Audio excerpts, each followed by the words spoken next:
welcome to Spiritual Happy Hour. Woohoo! It's one of my favorite times of the week. How about you? I love it. Spiritual Happy Hour just means that we're happy for at least an hour. Well, no, not really. I mean, we're happy for a lot longer than an hour. However, we are bringing a little nugget of entertainment and inspiration and joy just to you. With joy. I wish we could dance.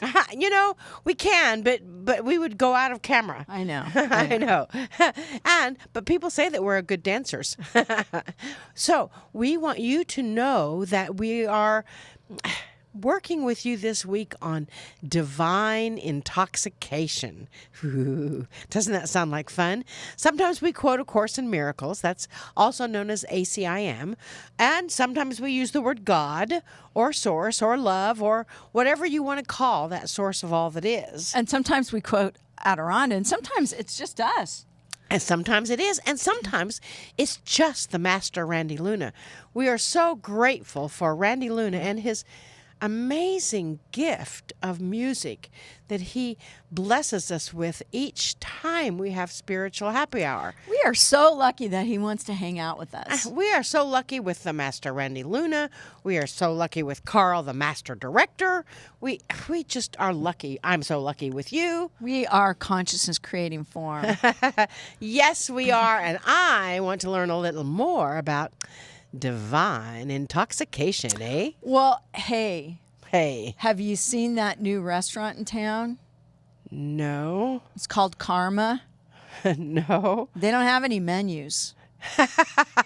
You just get what you deserve. Wah, wah, wah. I think God really wants us to have a sense of humor. He really wants us to learn to laugh and to play with life and at life and just have fun. What do you think? I agree. I think that's correct. Have you ever done the hokey pokey? Not since I was in the 6th grade. You put your right foot in, you put your right foot out, you put your left foot in, you put your left foot out, and you don't really think about it until you think about it and then you mess up. Right? That's true. Well, that's kind of like life. We do the hokey pokey, we're on autopilot, we don't really think about it, and it's a catchy tune. Yes, it is. And we start thinking too much and we mess up. But the difference is you can turn yourself around. I know. I used to do the hokey pokey with life, not really thinking about what I really wanted out of life, just kind of accepting all that came to me. And sometimes I'd mess up until I realized I didn't really like my life. In fact, I hated it. This, of course, was over a decade ago, long before I met you. And by taking stock of my life and consciously making a decision to be healthier, wealthier, and wiser, and in love with life, I did it. And now I just want everyone to know how they can do it too. I call it divine intoxication. So I called up the spiritual leader of Tibet, and he sent me a large goat with a long neck. Really? Turned out I called Dalai Lama. Wah, wah, wah. See, God wants us to have Dalai fun. Lama. I got that one. He wants us to laugh. He wants us to be silly. It's that emotion that is divine intoxication. See, we all know there's only love, right? And joy, Right. of course. And when you're in a perfect alignment with God, there's only love. Everything else is unreal. Love is the only thing that is real. And A Course in Miracles, ACIM, says that anything other than love is unreal. This is like the fundamental message of A Course in Miracles. And it doesn't even exist if it's unreal. And Adironnda, of course, you know those guys, right? I do know those guys. They say, be the love that you are. Because anything real is love or God, and anything real can't be threatened. And therein lies the peace of God. Done. That makes sense. There's no middle ground. For me, that makes it super easy. You know how I love protocols. I don't have to really think about it, right? If it doesn't feel like love, it's not. So I was watching the news the other day, and there was this story about a burglar that broke into a house. Really? Yeah, and he starts shining his light around looking for valuables, and some nice things catch his eye, and as he reaches for them, he hears, "Jesus is watching you." Startled, the burglar looks around, and he sees no one. So he continues to put things into his bag, and again he hears, "Jesus is watching you." This time he sees a parrot. "Who are you?" he says. "Moses," the bird replied. Who the heck would name a parrot Moses? Well, the same guy who named the Rottweiler Jesus. Wah, wah, wah. I think on that one, I'm going to bow out. Leave you to it. So there are 2 points I want to make today. Number 1, God has a wonderful sense of humor. He wants you to laugh a lot. He wants us to be intoxicated with life, divinely intoxicated. And number 2, because it's that intoxication that is consciousness, and consciousness creates form.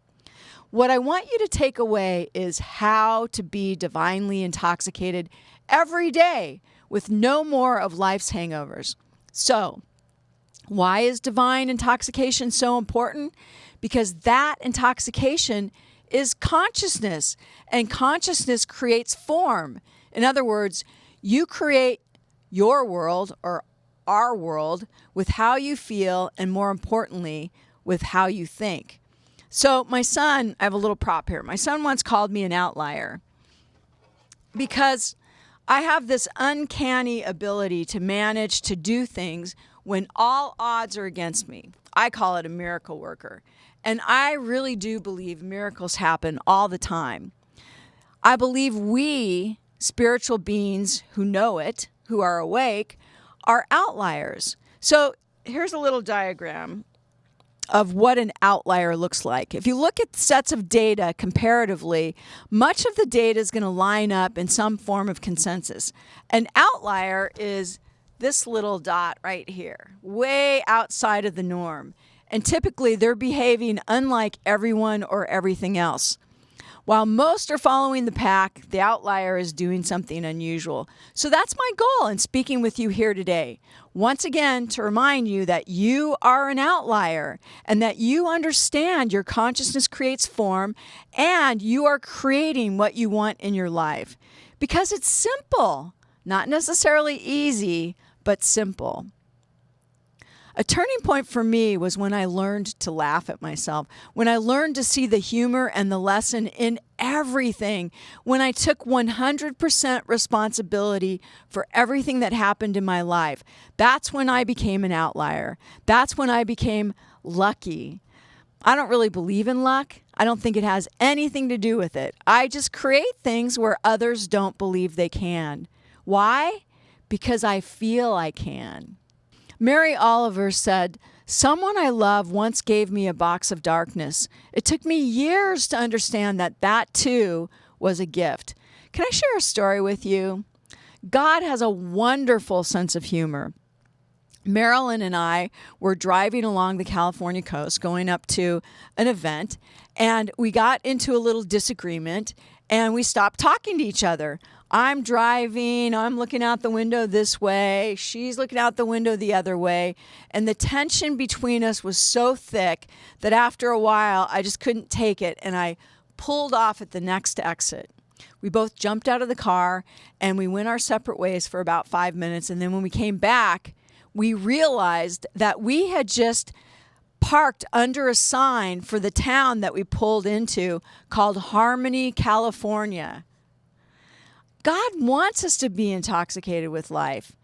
ACIM says nothing real can be threatened and nothing unreal exists. Consciousness creates form. Write that down. I actually have those words hanging on my wall. You actually think everything in your life into form. It's more like you feel it into existence. The more you believe it, the denser it is. The more you have of it, whatever it is. And ACIM says, herein lies the peace of God. Again, there's no middle ground. You're either on the ego side, who's actually the PR person for fear and limits, or on the side of love or joy or God, divinely intoxicated. So yesterday, after I'd written my whole talk and was out playing my favorite sport, treasure hunting, I had a cosmic joke appear.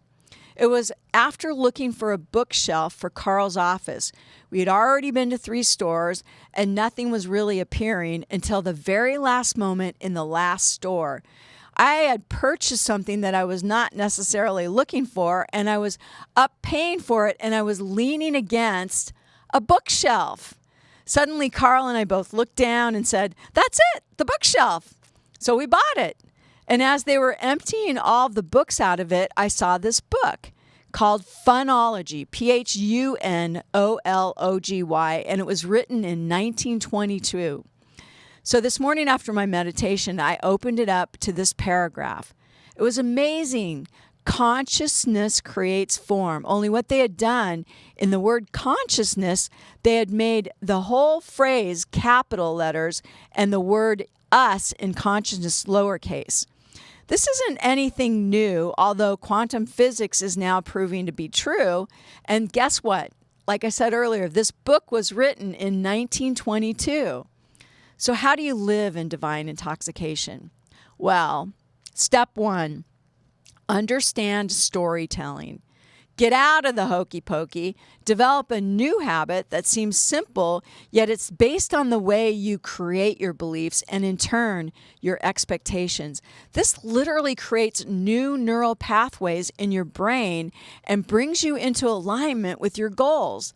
This is what we teach, Marilyn and I, in our Everything is Possible Clerkshop. So stop telling it like it is and start telling it like you want it to be. Develop this as your new habit, a new neural pathway in your brain. Remember, ACIM, nothing unreal exists. Nothing real can be threatened. You are the judge. You are determining whether something is good or bad, love or fear, unreal or real. It's not the thing itself. It is only the story you choose to tell yourself about it. Every moment of your life, you tell a story about every person, place, or thing, and you decide right then and there, is it good? Is it bad?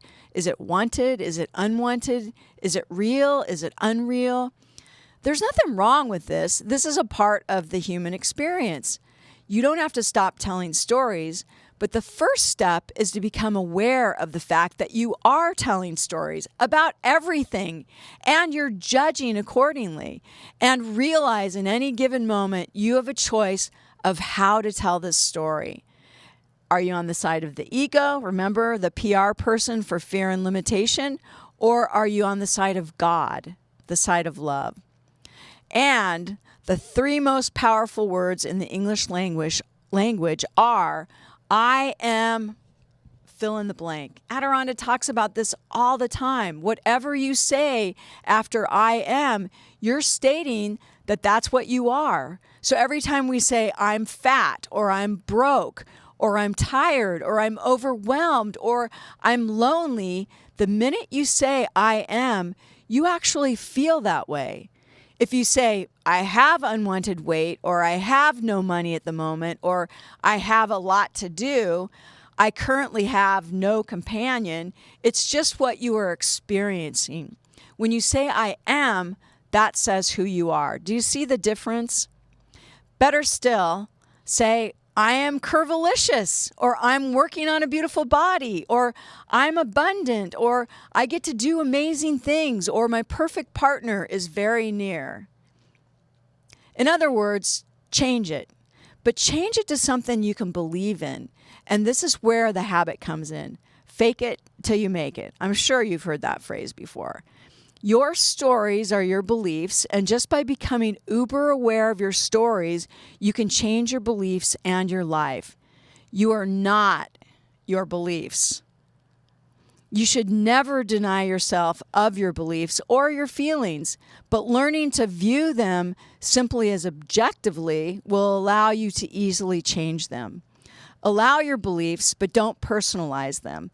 This goes back to the I am fat versus I have unwanted weight. This is why positive affirmations don't always work. You have to actually feel what you are telling yourself. If you don't believe something that you're telling yourself, you won't feel good about it. Remember, beliefs are practiced, habitual thoughts. Your beliefs are not fact. They're simply emotional feedback for how you feel about your life. If you practice objectifying them, you can gain power over them. For example, you don't say, I am a sliced up piece of flesh and an imperfectly human. Instead, you say, I have a cut on my finger. Your current state of having a cut is not who you are. Instead of saying, I am lonely, you'd say, I'm currently experiencing some loneliness, but lonely is not who you are. You can also depersonalize your beliefs. Instead of saying, I have to find the perfect diet to be able to lose the unwanted weight, since everything I've tried hasn't worked, you'd say, my current belief is that I have to find the perfect diet to be able to lose my unwanted weight. When you add my current belief is, you depersonalize your thought. Remember, your beliefs create your current expectations, which create consciousness, which is what manifests in physical form. You still get the opportunity to take action to create form. However, your belief plays a primary role, then action. When you focus on what is not happening, you get more of what is not happening. How many times have you heard Adironnda say that? So instead, focus on what you want and how you want to feel about things, rather than what is not happening and how you don't want to feel. So how do you change your beliefs? You retrain your thought process by telling new stories.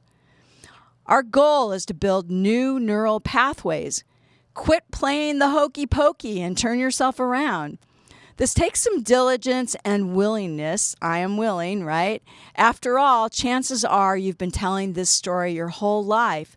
There's no law that you have to tell a bad story as a bad story. Whatever the story is, how can you tell it as a good story? What did you learn from it? How did it change you? What good became of it? This is the key, the real skill.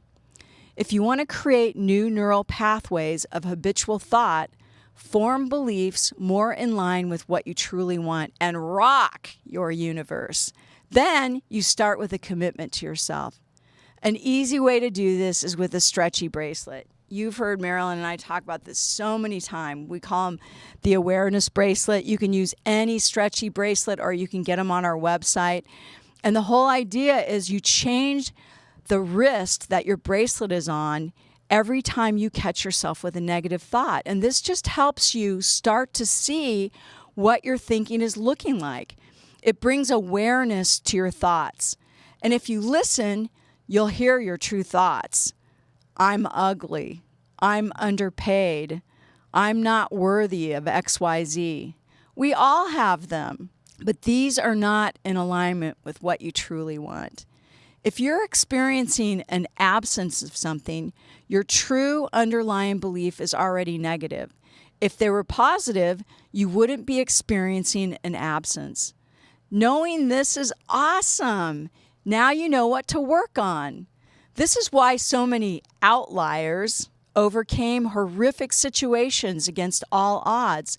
They simply changed their story to one that fit their desire and worked on matching their belief to that outcome. In other words, they faked it until they made it. You've heard their story. I didn't want to be like my parents, or I knew I didn't want to be poor. I wanted better things for my children, or I didn't believe that just because my mother had this disease, I had to have it. Remember, consciousness creates form. And this is how we all change the world. We start internally with ourselves, one belief at a time, and it begins to change those around us, and pretty soon our world, the world, also starts to change. And when you do this, you're modeling it for others. Here's a simple way to be proactive. Carry one of those little Post-it pads in your purse or pocket when you're in a public bathroom or somewhere like that, and write a Post-it note that is worthy of a smile. something that could be for anyone. This little act of kindness can help others to begin to shift their beliefs, and whatever you write on that note comes right back to you, too. Post it on the bathroom wall. This is one I saw after I had left my phone at home just before leaving on an international trip. As I got ready to check in, I realized I didn't have my electronic ticket, which was my phone, and had to go all the way back home to get it and still make my plane, which I did. I'm still not sure how I did it, but I think that Post-it note had something to do with it. It really made me smile. Another really simple habit to form for those times that someone does get under your skin or is continuing to get under your skin, for me, it can be at work. As simple as that person who keeps sending me demanding emails. See their name, smile, appreciate them, then read the email. Sit back and really take a moment to love on them. They'll feel it. John Wooden said, if we magnify blessings as much as we magnify disappointments, we would all be happier. Let's take a moment to meditate, shall we? We'll just go into heart resonance. Just slow your breath down and just take a couple breaths. Slow down and allow your body to relax. It only takes a second to go into heart resonance. Let your breath drop into your heart as if it was going out of your body, in front of you, crossing over like a figure eight and coming back to you. And just feel yourself start to relax. And now think of something that you really, really love. Get the image in your mind's eye. You can let a smile come over your lips. Feel a little twinkle in your eyes. And at that moment, when you're in heart resonance, take a moment to really send love to whoever it is that you've been struggling with. Thank you so much for joining us for Spiritual Happy Hour. I'm grateful for all of you and for taking a moment out to allow me to preach to the choir, because we all know this. We just get the opportunity to remember. It's good to be reminded of it because we could all use some new neural pathways. And as long as we all remember that we are playing the hokey pokey, we're creating consciousness that creates the better world. So we are going to take a little break and listen to some channeled music from the Master Randy Luna, who we are so blessed to have with us. And then we'll hear what Adironnda and the Council of Light has to say about creating new neural pathways and consciousness creates form and divine intoxication.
Ah, so it is good day to you, huh? It's a good day to you, good day to you, good day to you, good day to each and every one of your bright and shining faces in the light, because you are the light. Ah, and we are not intoxicated, but we are divine, huh? Ah, for you see, in that energy, you carry that divine frequency. We know you know this. And every time you say to yourself, I know that, we ask you, are you confirming that?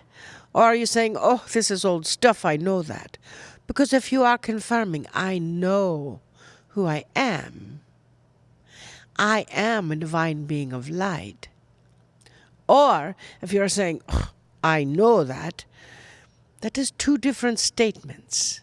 I know who I am is a wonder-filled, positive statement. I know that is just exactly a statement saying that is what I need to know now. So as you are understanding that frequency, as you are understanding that energy, we ask you to think, feel, and experience the purchase order to the universe that you are indeed creating. You're not hokey-pokeying around the planet unless you choose to. And you are writing a new theme for even your hokey-pokey, huh? You see, that energy of creating new neural pathways in your brain is now a proven fact. You know quantum physics comes through. You know that energy evolves in a way that the experience is being created every single moment. So when you feel uncertain, even though you may not speak it, that feeling is being made manifest. That energy is being a part of the creation around your form. You see, in consciousness, as the Joy stated, there is the word us. And that us is you. That us is creating the energy every single moment, every single feeling, every single experience. You are you. And we know you always look to some guru or somebody outside of yourself to confirm that you are you. Well, the word guru, you know what it stands for. G-U-R-U. Think about that. G. That also stands for God. U. That stands for us and you. R. That stands for relax into the energy of you. Again, you and us. So, God, you are relaxing in to being a part of that energy. And as you are relaxing into being a part of that energy, you become one with the feeling of the divine. And for some, that may feel like you are intoxicated with bliss. For some, that may simply feel as the divine as you are. So with that energy, we know that the energy that comes through you is being made manifest every single moment. When you create new neural pathways in your brain, we ask you, what happens to the old neural pathways? Those old neural pathways are very strong. Every single time you tell the same story over and over about the same trauma or the same disaster or the same creation or the same disconnection or the same problem or opportunity or challenge or whatever you had in your life, you are laying down the foundation for that to be created again. We don't believe that is what you are truly choosing. However, that feeling ignites in your heart, plays out in your brain, and goes out into the world of your field. So instead, stop telling that story. Stop the hokey-pokeying through life. And bring in a new dance. Bring in a new frequency. Bring in that new pathway in only a way that you and the divine that is within you can express. How does that feel? To do that new frequency. Our vessel Marilyn is worried that we're going to stand up and dance for you. But we are not, because then our head would be out of shot. You see, sometimes one might feel limited by the square space of their life, when in reality, it is just a virtual image of you, and it does not limit you at all. Think about that. Your only limitation is the belief that you can be limited. Your own belief in the infinite possibilities is the truth of you. We used to know a guide, a physical guide, not a spiritual guide, a physical guide, Herzl in Israel. And we will go again. But Herzl used to say, "'Tis true," we said. "'Tis true." So know that you are, 'tis true as well. You are the truth of who you are. Divinely intoxicated by your bliss. And for that we love. Just as we love you. Just as we see you. Just as we know you. And just as we are you. We bid you namaste. Namaste.